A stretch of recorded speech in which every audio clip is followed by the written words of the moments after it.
perasaan. Kadang manis di luar, pahit di dalam. Jika hanya di bibir abang berkata sayang, tanpa bukti aku tak akan terkesan.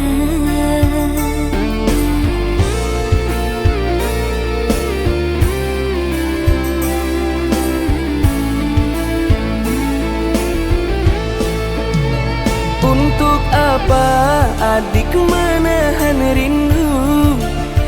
Rindu ditahan makin menyiksa kalbu. Percaya saja padaku, abang tak sekedar merayu. Hati dan bibir berkata jujur padamu.